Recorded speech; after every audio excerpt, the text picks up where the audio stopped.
nobody can fully conquer the mind without God's grace. This is an irrevocable principle. And that is why you go into any form of yoga. Ultimately, you have to add bhakti. You are not able to develop faith in God in this life, go ahead. Carry on, improve yourself in whatever way. In future lifetimes, in one lifetime, you will finally have to surrender to God. In the previous verse, Sri Krishna said, somebody may be the most fallen of sinners. Somebody may be a Sudurachari. But once they are firmly resolved on the path of devotion, consider them to be saintly. Now forget about their past, because they are properly oriented. In this verse, he is explaining the previous one. Why should we consider a sinner to be saintly? So he is saying they will soon purify themselves and attain lasting peace. How will you attain lasting peace?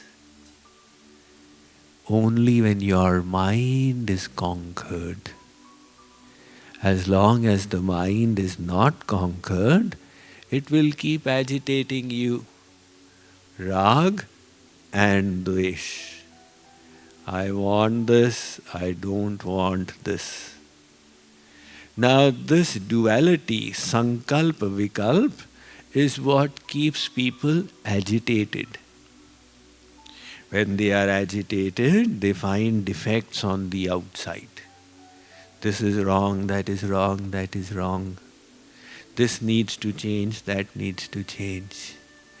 An enlightened person understands the only thing wrong is my inside. The world is the form of God, Ishavasyamidam sarvam. So the only way to achieve lasting peace is by conquering your own mind. Now how will you conquer the mind? How will you endow the mind with virtues? The virtue of truthfulness, the virtue of integrity, the virtue of kindness and compassion, non-stealing, etc. Things that we heard since childhood. Sanch barobar tap nahi, jhoot barobar papa. My child, there is no sin like lies and no virtue like truthfulness. Now from the age of 5 we heard that message. So many decades have gone by, we were never able to implement it. How do you implement it? People can give you all kinds of messages. Tell the truth. Conquer anger. Don't be angry. Say, okay. So and so is saying don't be angry, I am promising. From today I will not be angry. Is it going to work? The very next moment you will break it. If you go to Haridwar, after a bath in the Ganga, what is there to do? So people go around to different ashrams. And some of the Pandits who have an ashram, they keep a register. They say, look, you have come all the way from Maryland to Haridwar. You need to give up something and sign in my register. So their intention is that you say, today onwards I am giving up tambaku, tobacco or whatever. But people say, look, I came to enjoy the scenery and not give up things. Panditji saying, give up something. So the best is to give up Haridwar and never come back again. Some simple-minded people say, I give up desire. Signed. Now if wishes were horses, then everybody would ride. just by wishing it and signing it in the register is not going to work. Likewise, how do you develop good qualities? There are so many people telling you the art of positive thinking.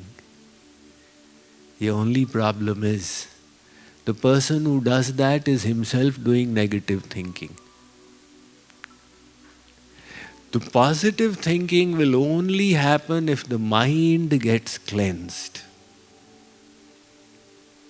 Now tell us how to cleanse the mind.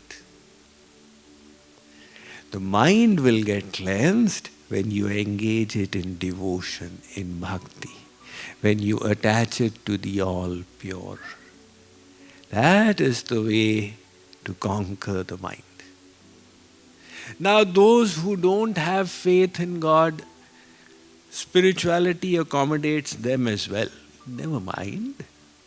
You have not yet developed faith in God, you do Kriya Yoga, you do Kundalini Jagran, you do Tratak meditation, you go into Advait, etc., etc., go into various places. To some extent, you will move from Tamogun to Rajogun to Sattvagun. If you succeed in your spiritual journey, you will become situated in Sattva. But like the little child asked yesterday, is Sattvagun fully pure? It's not. It is also a mode of Maya. To go beyond, to go become Gunatit, Nirgun, you will need divine intervention. When God intervenes, He will bestow His grace, and then your mind will become divine. So no yogi, muni, rishi, tapasvi, jnani, fani, nobody can fully conquer the mind without God's grace. This is an irrevocable principle. And that is why you go into any form of yoga. Ultimately, you have to add bhakti. You are not able to develop faith in God in this life, go ahead. Carry on, improve yourself in whatever way. In future lifetimes, in one lifetime, you will finally have to surrender to God. So the Atma Jnani is trying to be situated in the self. Aham Brahmasmi, Tattvamasi, Ayam Atma, Brahma, Prajnanam Brahma. They do Shravan, Manan, Nididhyasan of the 4 Mahavakyas. And if they finally succeed, they are situated in the self. But ultimately, when they get Atma Jnana, the Guru then says, Beta, now surrender to God. Surrender to God? Guruji, you were saying, keep on saying, Aham Brahmasmi. Beta, this will not take you beyond here now, beyond Sattvagun. You will need divine grace. And for that, the rule of Sharanagati must be followed. So, Bahunam Janmanam Ante Jnanavan Mam Prapadyate. Sri Krishna says, after many, many births, the Jnani surrenders to me. And then when he attracts God's grace, the mind then becomes truly divine. So, the devotee who achieves love for God by developing a pure mind becomes endowed with the 26 qualities of the Devatas, the angels, by God's grace. Yasya isti bhaktir bhagavatya kinchana sarvair gunais tatra samasate sura harava bhaktasya kuto mahadguna manorathe nasati dhavato bahi. And those who have not engaged in devotion, who have not strived to surrender to God, Ved Vyas is writing that they merely run on the chariot of their mind. It is the chariot of their mind. Tell the truth, try not to tell lies, try not to tell lies. I have become so virtuous, my virtue is reduced. Now I have increased my virtue, but it is reduced. This is the chariot of the mind. Until you attach the mind to Manmohan, the enchanter, Bhagavan Sri Krishna. And then the resolution will happen. So Sri Krishna is saying here, Arjun, those who engage in my devotion will very soon purify their insides, and then they will attain lasting peace. In the Western world, they say the peace that surpasseth all understanding. The peace that nobody will be able to snatch away from you, because it is irrespective of externals. You will be equally peaceful sitting in your meditation room as you will be sitting on the footpath of Broadway, and equally peaceful in Karol Bagh in Delhi. It will be irrespective of the externals. That will be lasting peace. Sri Krishna then says in the second line of this verse, Arjun, declare it boldly. Arjun, speak out. My devotee shall never perish. He is taking guarantee. Now, worldly mother says, I'm taking care of my child. It's the sentiment. This is my child. To the best of her ability, she does.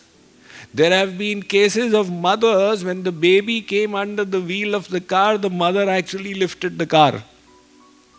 But the worldly mother has limited abilities, and the Divine Mother has got infinite abilities.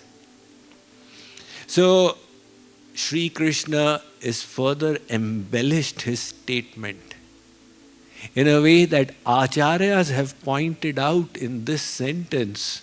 Kripaluji Maharaj has explained, look, Sri Krishna is not declaring himself, Arjun, my devotee will never perish. He is saying, Arjun, you declare my devotee will never perish. Because Sri Krishna sometimes breaks his vow.